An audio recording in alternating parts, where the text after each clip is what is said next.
quarantine. This is Mike Smith, and on the other side of the phone line now is Eddie Jakes. When you guys are stroking that butt, smashing them buttons, or anything else, which I don't have my catchphrase in front of me at this moment, and we're quarantined, we have your six on all things gaming, and we are quarantined. Well, to be fair, we're not sick. We're not sick or anything. Basically, Mike deals with a lot of hospitals. I deal with the public. So we're playing it safe right now, and we're practicing our social distancing. And also, in case if you guys aren't in the immediate tri-state area, New York shut down as of Friday, which would be yesterday. And as of 6 hours ago, Connecticut has also expressed its ability to do so. So essentially, if you are non-essential personnel or anything like that, you're not allowed to be traveling around. So that's another reason why we're doing this. I am in Norwich, and my buddy is over there in Griswold. So we're not very far at all. But thanks to the power of the internet and modern technology, we're still able to bring you this incredible content while you're sitting at home wishing you were playing, but instead planning your next adventure, which we hope you're doing. Yes, I hope so too. Especially if you guys are stuck at home, or if you have to take some time off from your job. This is seriously the best time to get all your stuff together, write some adventures. I started painting again. You got some games. I went out and beat Shadow of War. Man, that was a big old screw face me in the face, man. If you guys have ever played that Shadow of War game and you got to the ending, tell me how bad that hurt. Just tell me how bad that hurt. He's been going on about this for a while, so it's pretty bad. It really hurt feelings. I've been enjoying the new expansion on State of Decay 2. Yes, we have to go live soon. We got to do a video because I have I have a Nightmare crew to go, and I have another backup one just in case I happen to have my first Nightmare crew get run over by a whole bunch of juggernauts. I love the new map. There's a lot of Easter eggs in it. I shared one with the crew the other day. Right outside of a sewer, there's a balloon and a little paper boat. We all float down here. That's great, dude. I love when they do stuff like that. And before we get into because we are going to continue our guides, you brought up a really cool thing that, what is it? The Middle-earth Online. Middle-earth Online, Dungeons Dragons Online. I think they're all made by the same company. They are offering some of their expansions for free during this whole thing. It's going to go through April 30th. Because, they know people are going to be stuck at home, so they're giving them extra content to enjoy their games. Bravo. Good on them, dude, especially in a time like this. We've said this from time and time again. This is a really good chance for the gaming community to really show off what we can do. Like we said, with this Roll20 system that's out there, guys, if you want to be a part of a game, just look it up. Sign yourself up. There's plenty of great gaming people out there. This is a good chance and a good opportunity. If you got to practice the social distancing like they're all making us do, just get online and just go make some new friends, whether it be Xbox Live, Computer Live, this Roll20, take the time, meet some new people. This is your opportunity, gaming community. This really is. Giving another shout out to another online virtual tabletop, Fantasy Grounds right now has lowered the price of their product to $9.99. It's normally a $40 piece of software. Caveats is other people have to have the software to play on it with other people. Right. But right now it's $9.99. I think there's a multiple discount license that you can get for other people too, so that all people need is a trial version to play in other people's games. But again, good on them. They're just lowering their price. It's a really nice virtual tabletop. Because they know people are going to be stuck at home, but the game must go on. Yeah, exactly. And also, I don't know how lucky some of y'all might be getting out there, but if you're like me, unfortunately, from what this whole Trump thing is going on, if you make over $50K, you're not going to be being able to get this extra bonus money. But for those of you that will be getting this extra bonus money, and you happen to be working like I'm working right now, and my buddy Jakers here is working right now, then you get the opportunity of taking that money and maybe putting it down on one of those ultimate gaming tables that we have been so actively talking about. I'm just saying. If you have the extra money, money out there, you know? Well, you should prioritize food, but if you're already stocked up. Absolutely prioritize food. But if you've got that extra cash, these things are beautiful, man. These things are absolutely beautiful. And I've been really teasing myself and thinking about actually picking one up, you know, like, just because, my God, they're gorgeous, man. And if you use the code BasementQuest50, you can save $50 on this table. Oh, man, and they're beautiful. All right, so let's break down through the bread and butter. We've been doing these guides for a little bit, and it's interesting. D&D, they have their subclass, I gotta admit, man, they're on point. You know, because you go from having just a class, and then you have these quote-unquote subclasses that just enhance the flavor of that class.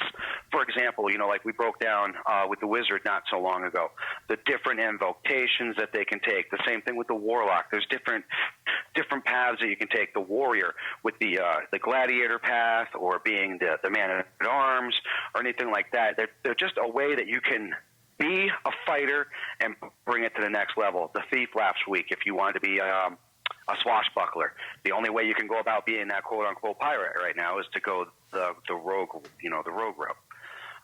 So putting these guides together and going against Palladium, in my opinion, is a really, it's a difficult like achievement that we're actually pulling off here. Oh yeah.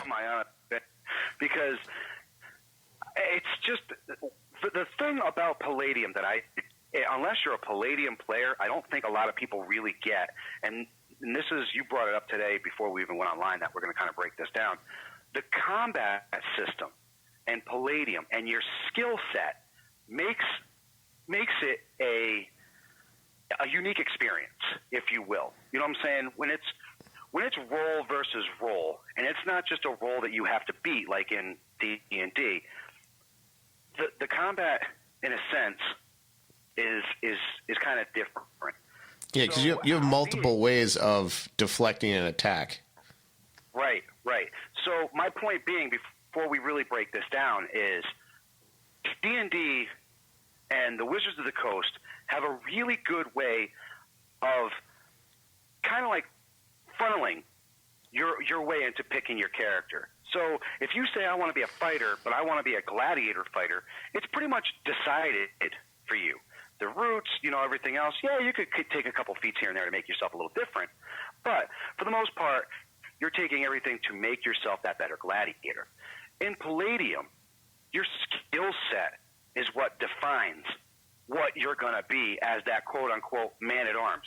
Yeah, sure, you can have, say, a fighter tendency, but your skills can put you more towards that swashbuckler. You know what I'm saying? So it's like, whereas D&D really fine-tunes the subclasses and lets you kind of, like, go with it, I believe Palladium is really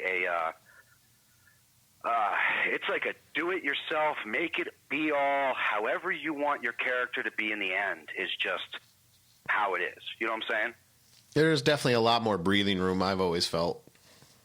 Right. And the skills, like I said, the skills is what really, because, I mean, your skill sets can increase your stat line, your attack line, your just by taking a specific, like, say, fighting class, you can make yourself just that much better in a class.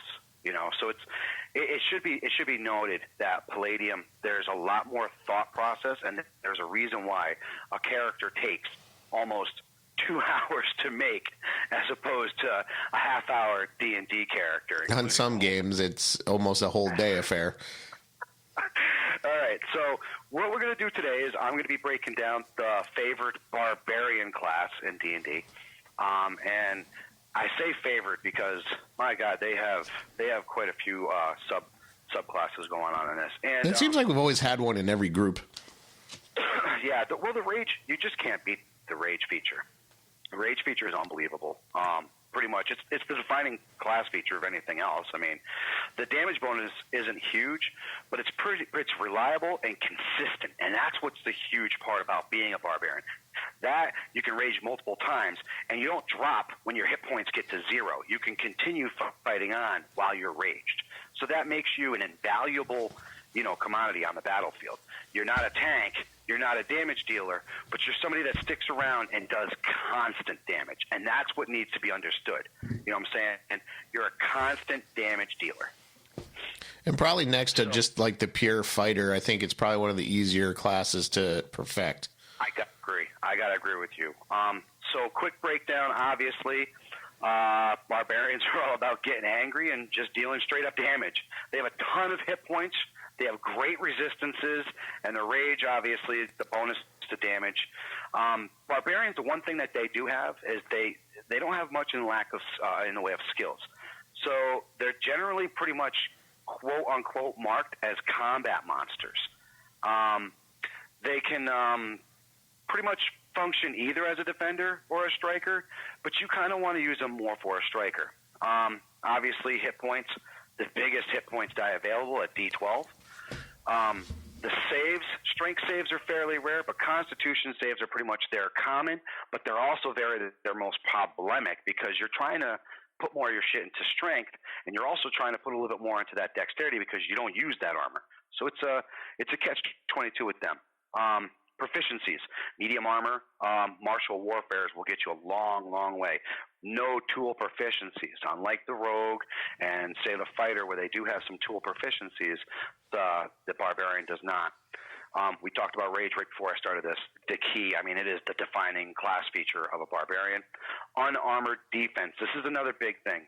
You hear the word barbarian, and instantly in your mind you think Conan.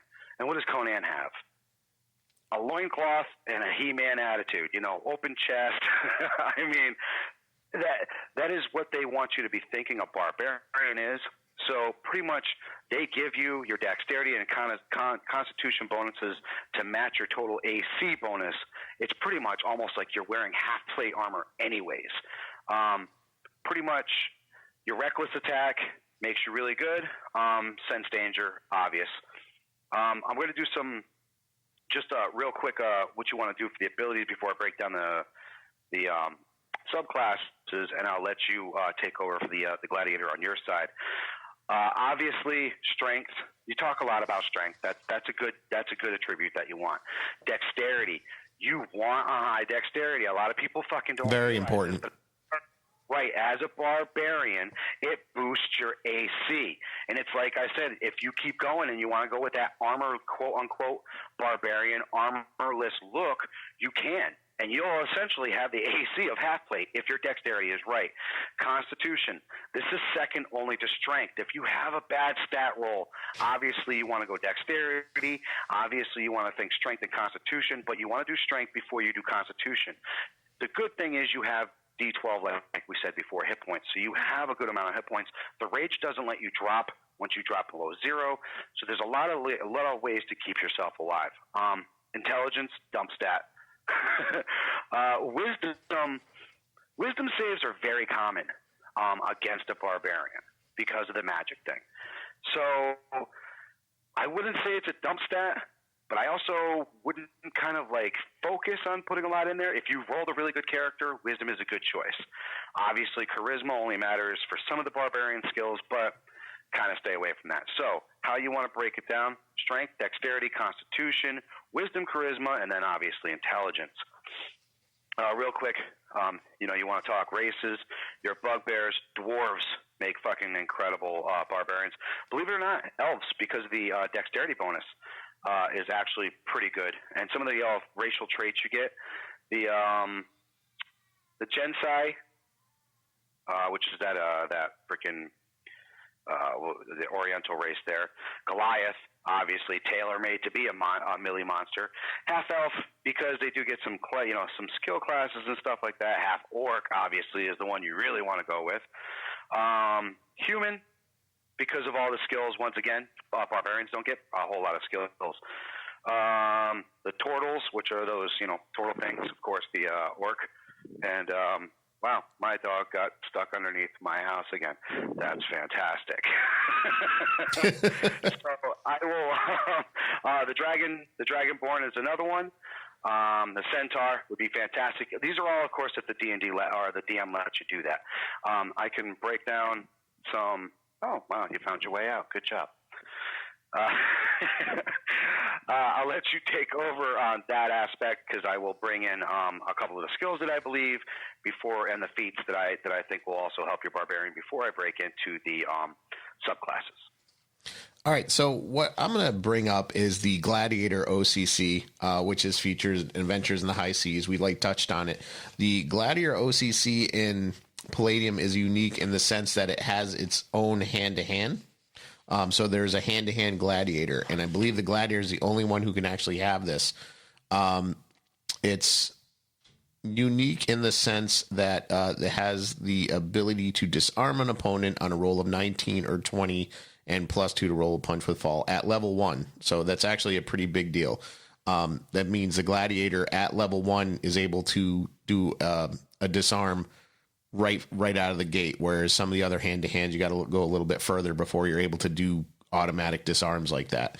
The gladiator has its rules for the arenas that they work at, which is pretty interesting. So Coliseum, amphitheater, arena, bowl, piazza, and outdoor arena. So most people, I've noticed in D&D, they'll pick Barbarian, and typically they're professional fighters. They'll be in contests and so forth. That's what the gladiators for. That's their whole purpose for existing. And they're really, really tough fighters, and they're a lot more like Conan than they are, say, a knight or something like that. They don't. They do have scale mail. They start with a half suit plate with an AR of 11 and an SDC of 35. They basically are. They fight for profit. That's the pure motive behind them. As far as race restrictions, it's pretty much, I believe, anyone can be a gladiator, except there's a really short section here.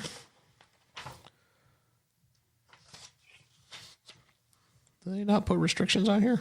There's no restrictions. I'm going to assume. Now I'm looking at it, I'm like, do they not put any restrictions? I'm going to assume anyone can be a gladiator then, so. Hey, well, why not? Yeah. You can be a cobalt and a gladiator. Go for it, baby. All right, so that's basically it. Wow, it's a really short section. It was like, I remember it being a lot longer. It's been a while since I read these books there. I got some more. Like I said, dude, I really wanted to reiterate this because it's like, in the first couple guides, it's like you really shot your load, or it seems like you shot your load. Well, because they group them all together. It's pretty tough. Like, they group them together. That's how different the games are. Yes, that's my biggest point is the skill sets that I mean, you can literally, what I believe you should probably be focusing on next is really getting a good skill set for maybe when we pick, maybe when I go back to say like the cleric again for next week when I do the cleric, you go ahead and grab the cleric again and be like, look, these are the skills that I recommend. These are what I recommend using for the cleric moving forward. If you pretty much hit up all the classes by the time we get there is all I'm. Oh, yeah. Trust me, I'm sure you're going to blow through the classes before I do, because I think they only got one more book with extra classes in it. Another 7 weeks worth of classes. Yeah. I mean, we got to break down all these entertainment ones, but they're all like the actor. And I mean, it's pretty cut and dry. Like, again, with Palladium, it's all in the skills you pick, too. So, I mean, you could have a gladiator who farms. It's like, it's all custom. That's the whole thing. I mean, D&D has pretty much a set focus on what their classes are, and Palladium leaves it a little more open. Right, they give you a path, whereas Palladium lets you take any path that you really want. And granted, you can fuck yourself if you take the wrong path. You know what I'm saying? Yeah. So quick, let me break down some skills for you. Obviously, animal handling can help you. Your athletics is going to be a big strength one. That's going to help you. Intimidation, you're really not going to be. I mean, you're already intimidating as a barbarian, anyways. Leave the charisma to the rogue. You know what I'm saying, or the fighter. Nature, not a big thing. Perception, that's a wisdom skill. At least 2 people at the party should have it, but usually the barbarian isn't one of them. And survival. So pretty much your athletics is going to be your biggest skill for that barbarian. Like I said, don't rely on the barbarian to be a big skill monster. What he is a damage monster, or a consistent damage monster, like I like to say. They really, like I said before, can't do a lot with skills. Some of your best backgrounds, I'd have to say folk hero, outlander, or soldier. Those would be really good for you to use. Criminal might be good too. You want to use something back. City watch, athletics is great, but you really won't use it too much. So folk hero, outlander, soldier. Feats, some really good ones. Durable. Rage gives you resistance, but if you take durable, you can get even more. Grappler. If you're a barbarian, let's be honest, grappler, great idea. Great weapons master. Can I just put the word duh after that? Because come on, if you're a barbarian, you're using a great weapon, people. We bring him up a lot, Jakers. And actually, I actually would like to have him on a show one time where he actually makes a quote unquote super character for me, because he's so good at doing this stuff. He finds ways to getting the right skills and getting the right feats and stuff like that. A great weapon allows you to roll 2d6 instead of the d12, and that's a good option. And then if you have the expertise, you're re-rolling once, so you're doing at least 4 points of damage. Whereas if you're just rolling that 1d12, you're maybe getting 2. You know what I'm saying? Can you get 12? It's just a great weapon is just a way to go with a barbarian that's constantly doing damage. It doesn't hurt that he has lucky dice too. Right, exactly. But it should be said though, he's a fighter. He's not a barbarian. You know what I'm saying? Yeah. So he's done a really good job with his Minotaur. He's really proud of his thing, and like I said, how he breaks it down and everything. He's a really intelligent player, and it's fun as a DM when you have intelligent players like that, because you have to make it fun for them. Mounted combat. Let's be honest. I mean, it's one of those. Unless you're really in a mounted world, or the type of world you're in, that's not going to help you much. A lot of people think savagery attacker is a good thing. I'm going to tell you right now, stay away from it. The best scenario is a half orc with the brutal critical claiming. It seems like a really good idea. Stay away from it. Trust me on this. Tavern brawler. This is great if you want to complement it with the grapple skill. Like I said, don't expect a lot of feats to be good for the barbarian, because the barbarian isn't about that. The barbarian is doing the constant damage, keeping himself tough and alive, especially with that huge hit point pool. Weapons. Once again, great axe. Come on, people. Let's just stop. Yeah. If you pick a barbarian, don't go rolling out there with double swords or daggers. You're going to look like an idiot. Don't be throwing a javelin. That is a joke. That is an ongoing joke. We had a javelin throwing barbarian. It was insulting, to say the least. I think I missed that one. Yeah, you did. You definitely want to. Great axe.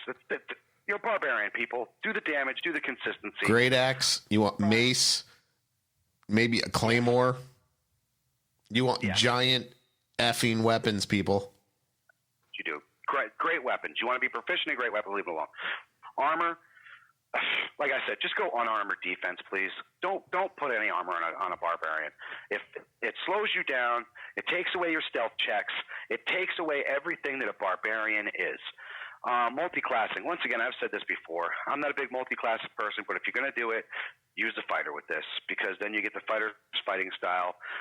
It's a 2-weapon fighting style, and since you already have the extra attack with a barbarian, that'll help you. But like I said, great weapon, people. Don't be thinking these 2 weapons unless you have a nice DM like me that incorporates monkey hands back, which is a feat, and then you can double hand 2-handed weapons. I think I made my feelings clear. Just don't multi-class. Yeah, I agree. I'm not a big thing.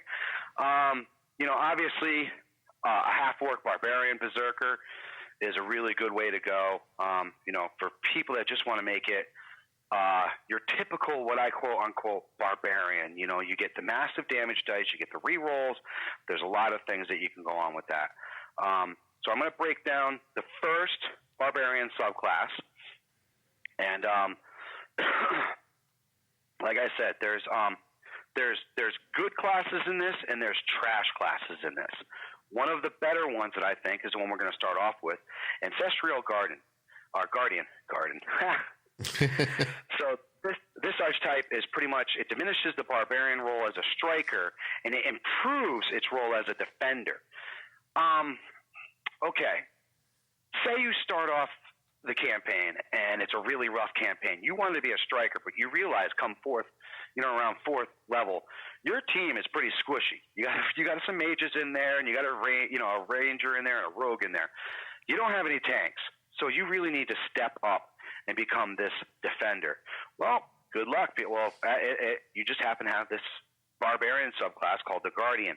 Now, what it does is he has different abilities, and they're all good. Trust me, they're all good. Ancestral Projectors, it's an aggro. So in other words, it pulls the enemy away from somebody that's getting, a super soft ally that's getting his face stomped in. It's AKA, as us in Final Fantasy call it, provoke. Spirit Shield, no limitation to how often you can use this, except that it's a reflection. So, this is a constant. Like, you can constantly reflect this back at. Once again, it gets the enemy to turn on you again, get away from the squishies. Consult the Spirits. It's pretty much, you can use this clairvoyance to scout around corners, behind doors, it actually depends on your level. You can actually search out spellcasters. So it's a nice little way, like I said, if you've got a squishy ranger and he's at that point where he can't be out there on the front, use this and it'll help you. Vengeful Ancestors, as a reflection, reflect up to 4d6 damage directed at an ally back to the attacker.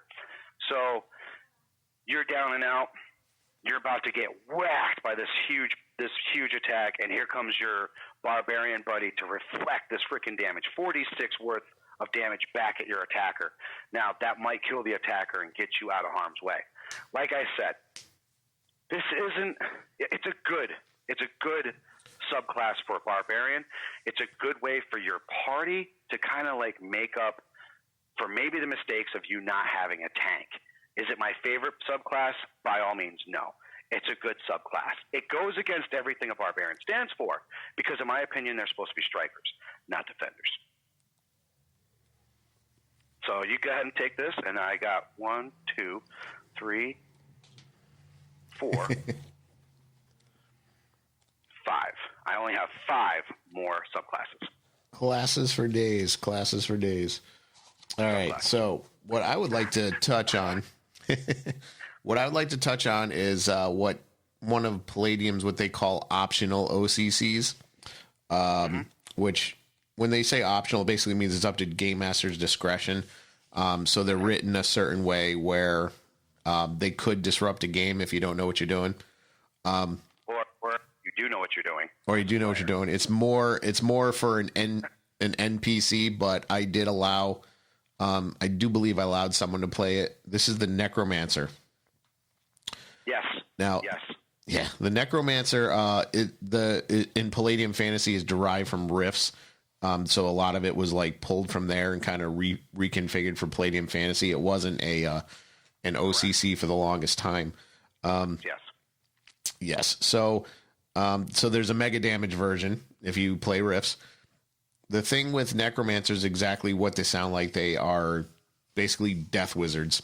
If you want to look at them that way, they are completely consumed with like dark magic. One of the things that makes them unique is union with the dead. This power enables the Necromancer's own hands or feet to be transformed into the claws of an animal. The transformation is temporary and is accomplished by tying the claw, either skeletal or recently slain and severed, onto an appendage that is to be affected. It also requires muttering the spell incantation known only to those of the Necromancer OCC. The hand and or forearm is then transformed into a claw appendage that looks exactly like that of a creature. So you actually have to kill a creature and have its basically dead hand attached to your body, and then you can morph your appendages into that of the animal. So pretty dark stuff here. It is some dark stuff. Yeah, so Then it has a list of different things. You can have tentacles, rodent's claws, cat and feline claws, canine claws, bear claws, badger, wolverine, similar large claws, bird claws, talons. Now, this is the best part. If you can actually manage to slay one of these things, yes, folks, you can have dragon claws. The dragon claw inflicts 66 damage and gives the character a physical STC of 150. Wow. Yeah, so that's why it's like they use this class with caution. If you're going to let a player be one of these, prepare to have like an epic campaign. Really big minds out there, bro. There's some really big minds that think of some really crazy things. You know what I'm saying? So that's not any. Oh yeah. Anything new. They can also have hooves.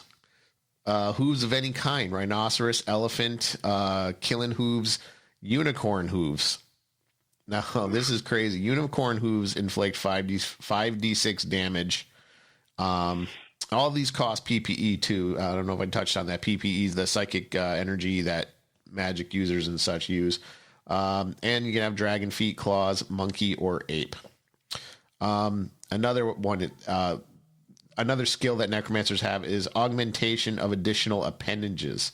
This power enables a necromancer to temporarily attach additional limbs of dead creatures, people, or animals and animate them as an additional parts of the character's own body.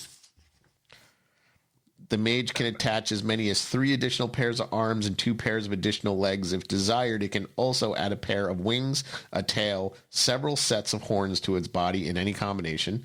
Not only does this magic augment the mage's combat abilities and powers, but the mere sight of such a disgusting multi-limbed body is frightening to behold. +1 to horror factor for each pair of limbs. So if you attach 5 limbs to your body, your horror factor goes up by 5. That means the players have to save versus whatever horror factor it is. Every time they see you. That makes sense. Yeah, every time they see you, crazy. That is pretty cool. Yeah, so horns, rhinoceros horns, unicorn horns, basically the same thing. They can attach wings. Doesn't say if you can actually fly, though. Let me see. A pair of wings, a bird or bat can be attached to provide flight. Yeah, I was going to say. Yeah. I remember reading something like it was kind of crazy like that. If you adding that, and it was the dragon.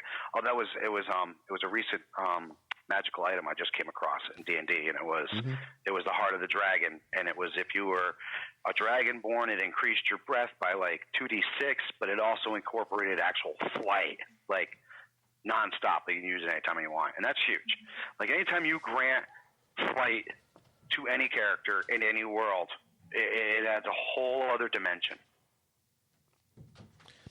Okay, continuing on, the third skill of the necromancer is animate and control the dead.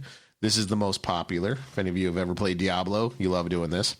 The necromancer can animate and control dead bodies, skeletons, corpses, etc., as if they were giant puppets. The power is very similar to the wizard spell. Only the power of the necromancer is considerably greater than the spell. So it is a spell that wizards can do. However, when the necromancer does it, it's a lot more powerful, obviously. The necromancer can control 4 corpses or skeletons per level of experience. The bodies or skeletons can be humanoid or animal. The animated dead to be controlled must be clearly in view of the spellcaster in order to animate them, but the necromancer can add more to his army as he locates them. So as you're going around slaughtering people, you can start bringing them back and they can fight with you. Necromancer can also send his dead puppets on simple missions such as destroy or kill and send them wandering out of his sight, swinging at and smashing everything they encounter.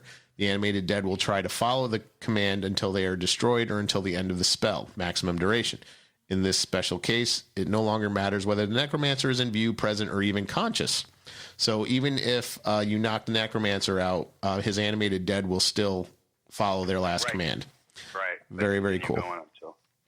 The animated dead can be either in the skeleton or corpse form, a humanoid, animal, or monster. Each of the animated dead has a speed 7, 2 attacks per melee round, and the attacks are inflicted by punches, kicks, claws, and bites.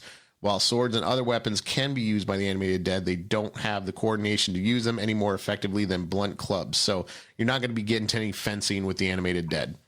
They're just going to kind of walk and swing. So it's not the most effective combat scenario, but it definitely will give you enough space. Yeah, it'll get you some space in between the person trying to kill you if you're playing the Necromancer, or if the Necromancer is an NPC that you're fighting against, because these make perfect villains. Now, we'll move on a little bit to the fourth skill, which is very, very, very intriguing, especially for people like us that use these a lot. Impervious to vampires. Necromancers are impervious to the mind-controlling bite of a vampire and cannot be turned into a vampire, but can be slain by them. So a vampire can kill you, but he can't turn you into a vampire. Necromancers know all legends about vampires and other undead. They know the proper techniques for combating them. Vampires will be covered in detail in a future supplement, blah, blah, blah. I have that book. It does cover vampires. So the Necromancer is the perfect vampire killing machine, if you want to break it down, because they're completely immune to what a vampire can do to you. Well, that makes sense. Yep. Plus, they also consider themselves, they're kind of undead. Masters of the dead. Yeah, exactly. Now, the fifth Necromancer skill. All Necromancers are inherently frightening, even if their profession is unknown to observers. Horror factor 6 at first level, and add 1 horror factor to levels 3, 5, 7, 9, 11, 13, and 15. Also add horror factor points from bonuses provided by the addition of frightening appendages. Conversely, it tends to take a lot to horrify them. +6 to save versus horror factor. That's a pretty high save in Palladium. So it's almost damn near impossible to frighten a Necromancer, but they're very frightening just by being in your presence. Right. Very, very cool stuff. And obviously, the skills, obviously they have lore of all monsters, demons, magic, pretty much anything you would expect. Plus, you can pick what you want. Insanity. I know we love these tables. The Necromancer often becomes deranged with the passage of time. Roll once on the following table at levels 4, 8, 10, 12, and 15. So this is one of those classes where you have to roll an insanity table. And I'll break down the table real quick. 1 through 30, no insanity, so you get off scot-free. That's the biggest gap in the table. So you have a 30% chance nothing's going to happen to you. 31 through 40, obsession, likes to torture, hunt, and kill others. 41 from 45, obsession, hates the light of day and tries to avoid it. 46 through 50, obsession, danger, loves it, takes needless risks. 51 to 55, phobia, gods of light. 56 to 60, obsession, hates good druids, especially millennium druids. 61 to 65, obsession, dead things, loves them, surrounds himself with skeletons, mummies, zombies, and the like. 66 through 70, phobia, ancient dragons. So this would work against you if you're actually trying to get dragon claws as one of your appendages. 71 to 75, phobia, high-level shaman and priests of light. 76 80, phobia, spirits of light, angels. 81 85, roll for random affective disorder. 86 through 90, roll for random phobia. 91 to 95, roll for random obsession. 96 to 100, roll for random insanity. So the higher the roll, the more wild your insanity table goes. And that's basically a breakdown of the Necromancer, what makes him unique. Very, very dark character. Love it. That is definitely dark fucking. It's like I said, it's on that danger list for a reason, because if you know what you're doing and your GM kind of lets things get a little bit out of control, it can it can get dangerous. That's one of the best ways to say it. Oh yeah, absolutely. Like there's certain classes, because like I think giants, they don't recommend players play giants, but the stats are there if you really want to let them do it. You gotta understand you're going to be running a very unique campaign if you're going to let a player play a giant. Yeah, exactly. Because there's certain things that are just going to be off the table. Dungeon crawl's pretty much off the table. You can't really do that. How's a giant going to get in a dungeon? It would have to be a really big fucking dungeon. Yeah, exactly. So I'm going to break down the next. This I'm not, like I said. There's a lot of them that are trash, and there's a couple of them that they're decent. This one I think is trash. The Battle Rager. The abilities center around the use of spiked armor. If you can't get spiked armor for whatever reason, your primal path becomes pretty much worthless. I'm not a big fan of this. This almost kind of seems like the wrestlers, the Legion of Doom or Demolition. You got to have spiked armor to be effective. You know what I'm saying? So you're taking away the aspect of actually being this armorless, barbarian essentially. Well, it's got an intimidation factor. Yeah, it looks cool. Sure, it does look cool. Battle Rage armor, sure, free attack as a bonus action is great, but the rage bonus damage still applies. The ability to do damage when you grapple is also nice. Reckless Abandon, this won't be a big pile of hit points, but pretty much it's good towards your constitution. Battle Rage or Charge, similar to the Charger feat, but you can use the multiple attacks as action. Not to mention you're pretty much just a running wrecking ball of spikes. Spiked Retribution, not a lot of damage. However, its ability to have multiple enemies and get multiple attacks helps you a lot. Like I said, it's not a big choice. I'm not a big fan of the Battle Rager. If you want to be a quote unquote Battle Rager, it's more about the image, I think. If anything, this is one of my favorites, and this is the classic quote unquote Barbarian, the Berserker. The Berserker is, like I said, the classic barbarian class. If you want to be a mad wreck people's face, biting their nose off, spitting down their headless throats, this is the person for you. This is the hack and slash class. Yeah, fun fact for you, Berserker translates into bear warrior, but the Berserker has nothing to do with bears. Just so y'all know that. Frenzy. Oh, man. When you absolutely positively have to kill everything that's in that room. An extra attack is a bonus, plus the economy of two-weapon fighting and the possibility of extra damage in a two-handed weapon. Exhaustion can mess you up. This is a big thing. My buddy Rob made a Berserker, and he realized how important exhaustion was because you can literally kill yourself if you rage and you keep doing this frenzy. Because a frenzy is essentially rage on crack, but it takes a toll on your body. Mindless rage. This makes you immune to two ways.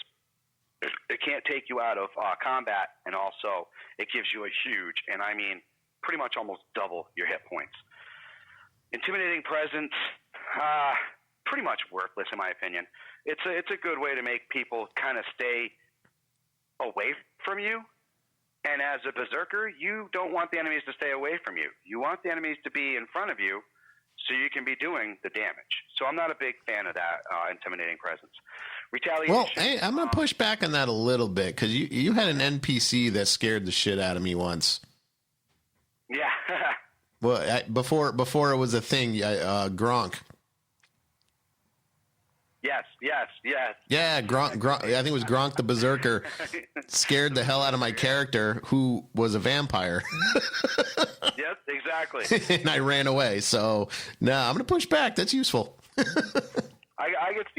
can see where you're going with that, absolutely. But like I said, as a Berserker, that's one thing that you want. You still want that enemy in front of you. Retaliations. More attacks are absolutely fantastic. Put this onto the fact that you're frenzied with the mindless rage. It only works, however, with enemies that are 5 feet in front of you. So don't try to use the pole arm with this. Once again, use the big, great weapons. This is what a Berserker and a Barbarian is for. Storm Herald is a good choice for Barbarian that has pretty much a fluctuating party. This allows you to pretty much adapt to the suit of your needs. Pretty much the environment is a big choice.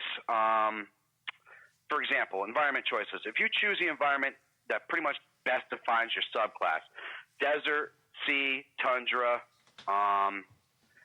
pretty much it's a different. The different auras and these different shields pretty much allows it can either help your allies or defend your allies.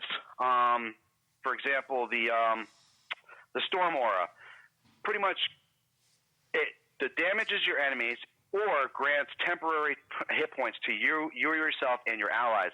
This only functions while raging, but it also makes your rage kind of cool. The Storm Soul, if you happen to do the Tundra, for example, cold damage isn't as common as fire. It's weak in the shape of water. It's exactly useful. You have Storm Shielding, which requires an ally to stay within your aura, which in some cases might put them in a way of an effect such as fireball or breath. It's I think we hit this up with the was it the war, not the warlord class, but the war master class. It's one of those that it's a really, it was one of depends those. on how your campaign is, right? And it's also the actor for the rogue. If you have a really based campaign around certain things, this would be one of those things that might work out for you. Once again, I'm not a big fan of the Storm Herald. I just kind of, it's a decent choice. Like I said, it's more or less if your party isn't rounded out. If you join a whole bunch of people that just don't talk beforehand, if you're on Roll20 or something like that, and then this party is just kind of put together, you know what I mean? Sometimes the shit happens and you pick the wrong things, and it goes the way it is. This is one of those things where if it's not going your way by level 4, you can pick this up if you want to actually help your party. Totem Warrior, I like this one a lot better than I like, obviously, the Storm Herald. I'll tell you that. Totem Warrior is it's a customizable Berserker. Think of it that way. You can be a defender, you can be a striker, but it just depends on your totem animal of what it does. So, Totem Spirit defines your combat tactics. Bear is for defense, Eagle is for strikers, Wolf is for barbarians and other strikers in the party.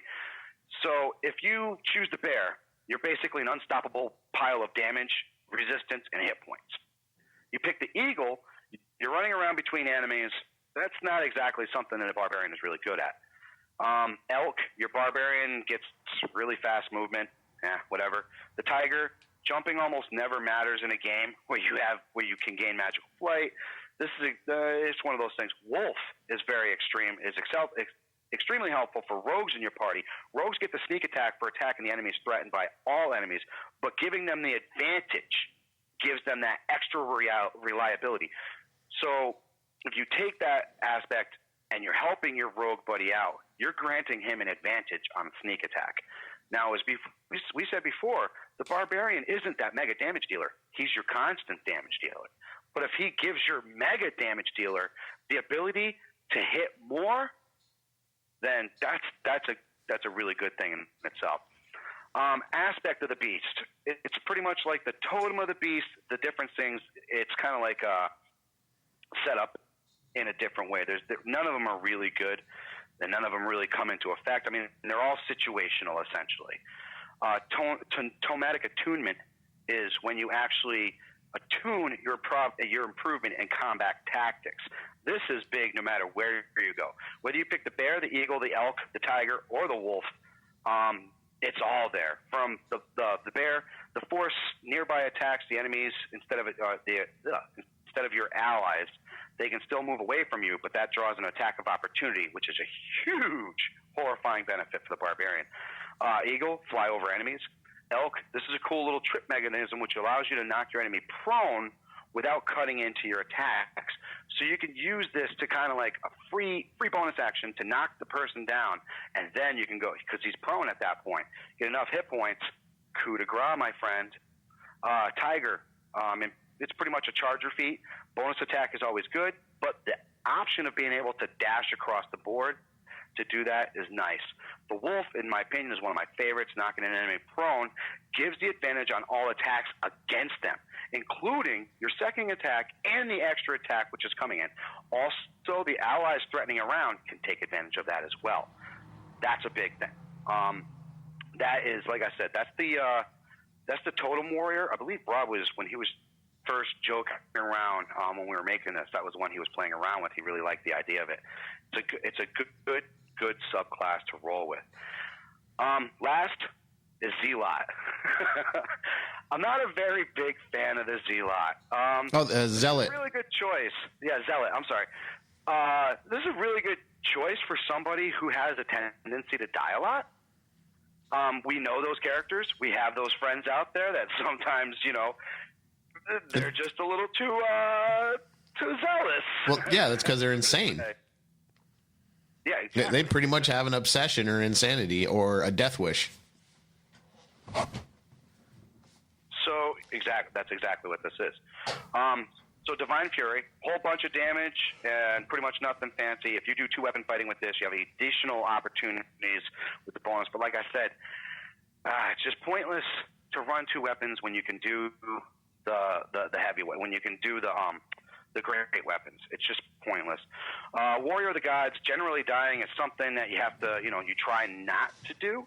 But if anybody's going to die, it's going to be the Barbarian. Or if anybody that you want to die, it's going to be the Barbarian. That's a Zealot. Because as long as you take enough damage, you won't die, and you actually grant temporary hit points to some of your peoples. Financial focus or fanatical focus, it's a pretty much save or suck effect. If you fail your save, you get to reroll it again.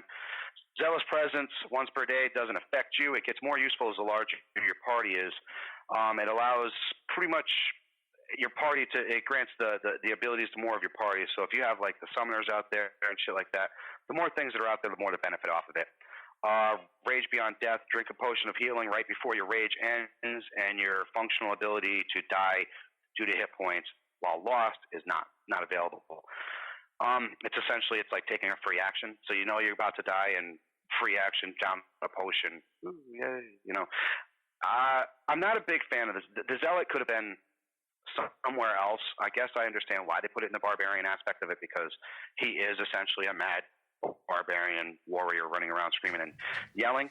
But with the options of, say, the Totem Warrior, the Berserker, or even the beginning one when I said the Ancestral Guardian, where he's a defender, you have 3 other way better choices. Why would you waste the time on being a Zealot? Like I said, maybe because you die a lot, and this is pretty much a die-proof class, because they give you more saves than any other Barbarian class out there, and it would be a good one-shot character. Yeah, absolutely. So if you're just playing like a one-shot game and you totally intend to dispose of the character when you're done. Yeah, it'd be something fun to do, like I said. But with the options of the different things with the Barbarians has and some classes out there, I really feel like it's a wash. It'd be fun, you know what I'm saying? It'd be fun for somebody who's done it all, sort of say. If you've done it all and you just want to try something new, and hey, like I said, maybe go with the anti-traditional great weapon and go with the 2-handed, short swords, and make something completely different that just wrecks the world, you know what I'm saying? Or like I said, just prove me wrong. That's another big thing. But I'm not a big fan of the Zealot, and I'm definitely not a big fan of the other one there that I said, the caster one. Hold on, let me go back. The Storm Herald, or the Battle Rager. I'm sorry, the Battle Rager. Not a big fan of the Battle Rager, the spiky guy. Like I said, I think on paper it's a really cool idea. I think when somebody came up with it, they were like, dude, this guy's just going to be like a wrecking ball of spikes, man, and I could see it, I could feel it. It just kind of seems to me like it could have been so much more. It could have been better. I just don't like the ability of you putting these, the armor on a Berserker, on a Barbarian, when I kind of feel like this whole open chest thing has been a Barbarian thing forever. And with the abilities that the Barbarian already has, which is the weaponless, or being armorless, why would you want to put armor on a Barbarian? Well, so, you know what? We talked about ElfQuest a couple episodes back. A perfect example of like armor being out of place was that whole war with were they trolls or ogres? They were trolls, right? Troll. So yes. The elves had to wear that big, heavy armor to fight with these trolls, and it totally affected their fighting ability. And half of them almost died because of it. Yes, absolutely. So you just use that as an example of trying to make a character something that they're not, or a character class something that they're not. Because everything looks good on paper. I mean, they used to have bards be sword masters. Yes. No, low hit point having bards being sword masters. I'll never forget. That was the first time I did the tournament there, the Mortal Kombat style tournament, and one of the guys I had in there was Tub, the ultimate bar, and he was a blade. But the biggest thing was when he got into the last rounds, it was hard to keep him alive. He had no hit point. So if you had some of these people, and some of you guys had bonuses up the ass where you're hitting on like a +7 or a +9, whatever. Well, we had a Berserker with us. Yeah, exactly. And you're hitting almost all the fucking time. Well, if he's hitting you back and you're hitting him, but it's just a matter of who's doing the most damage over or amount of time, guess what? My blade isn't going to be lasting long because he got like 86 hit points. And you got like 210. As soon as that like blunt force trauma connects, it's over. Hmm? You know, Exactly. splat. Especially if it's a critical, 2 criticals, you're dead. You're kaplooey. Yeah, even with that bullshit Thaco.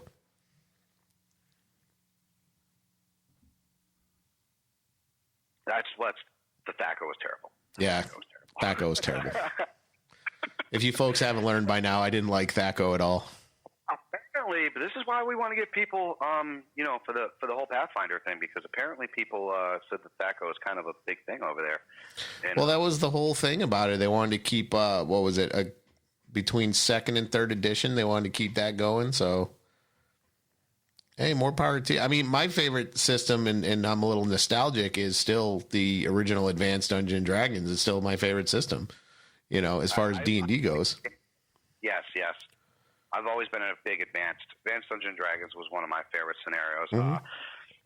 The 3rd edition I felt was wow, like holy. I felt that it was like incomplete. Yeah, exactly. It felt like because 3.5 come at you, and then not long after that, 4 was right on the doorstep. So it was like by the time we even had a chance to get used to it, you know. I gotta say, like when you have to do especially when it comes to like RPG systems, if you got to do a point something, you failed. Yes, exactly. Because that's something computer games do when they put out like incomplete games. Like we've seen it before. Like as much as I love State of Decay 2, it was a little incomplete. You know, Yes. Now it's phenomenal. I love what they're doing with it. But I love going back to it. I'm going back to it like when people are online and building up my characters. So when we do get online, I don't have a bunch of schmoes. You know. Exactly. When we get like a whole army of juggernauts coming at us. But like, I don't know, for an RPG company to put out like a 3.5, I mean, it feels like you're getting half of an update, and it's just like you're admitting that you screwed up. Yes. And you know what? In a time where a lot of gaming, companies, especially your Xboxes and your EAs and stuff like that, constantly and synonymously apologize on a daily basis, I guess it would be only so long before the role-playing company did the same, you know? Right. I mean, it's depressing and it's sad, but that's at the end of the day what we're essentially looking at. Right. And it's like, honestly, I'll be the first one to admit, I think the Palladium system could use a few tweaks here and there, but like usually when they put out a new game, they either fine tune the combat or something. Like with Dead Rain, I think this is the best melee combat they've had to date. And I'm really looking forward to the game. It's like, it's going to be awesome. Yeah, definitely, man. I'm when you make steps going forward to a game that makes the game of playability extremely better. Like I said, I've said it a million times over. I will sacrifice graphics for gameplay. Oh yeah. Day of the week, man. If you're deciding whether you want to have jubblies have realistic effect, or if you're going to give me a better playability, give me a better playability every day of the week. I don't care about the jubblies. I don't care if the butt is moving left to right when they're walking at a really slow pace. Who cares? No. Give me the playability every day of the week. Exactly. To this day, I'm playing like these independent point and click games, and they're like 1990s graphics, but the games are fun. Like you put out a fun game, people will play it. People will love it. People will be more than play it. They'll be all over that, I mean, like, keep it real. I mean, it's gotten better, but World of Warcraft graphics had never been groundbreaking. Neither were Final Fantasy 11, but I fucking had fun with that game. No, exactly. It's just you focus on the gameplay. The graphics should come later. Agreed. I mean, if you can have a game with great graphics, like for what's that game you were playing there? I still haven't gotten to play at Red Dead Redemption there. God, yeah. The graphics are beautiful, but the gameplay looks fantastic. Imagine if you spent all that money for this pretty game with like shitty gameplay. I would, yeah. I've never seen those before. Fallout 76. Yeah, there you go. Bingo. Yeah, I mean, I don't know. But anything else we want to touch on real quick? Or I think besides the fact that, people have got to, get that subscribe button hit up. We are killing it, man. I'm super excited with everything that we've been pulling off. Just keep it coming, people. Your shares. I mean, it felt awesome to see that climb go up. We're trying to just give as pure and as awesome of a show as we possibly can. And dude, I think we're doing fantastic, man. So please continue hitting that freaking subscribe button, hit that bell so you get the notifications. Once this whole Corona thing is done and said over, we'll catch back up to having the episodes dropping at midnight, come Saturdays. But right now, like I said, we have to kind of not be where we're doing our part, keeping our social distancing. Yeah, our jobs just put us in a higher risk factor. I'm sure we'll be fine, but like I said, Mike's services like hospitals, and I service people going into people's houses and stuff, and if you can't not, and we can't not do this right now. This is something that we as people need to step forward, and people need to understand that. And like I said, we respect each other's boundaries, and like I said, you have a house over there, and I have my place over here, so we made shit happen. Like I said, we really hope you enjoyed this guide. We got next week, I will be bringing the cleric. We're going to be doing a little different format like we were kind of talked about during the show. I think maybe Ed will maybe break down his ideas of maybe taking a class and then skill running it for you and explaining how he likes to say, have a character get played out or get rolled up or something like that. Yep, I'll put that together for you folks. I'll also touch on the shaman next week, and I think that pretty much wrap up the classes for Palladium.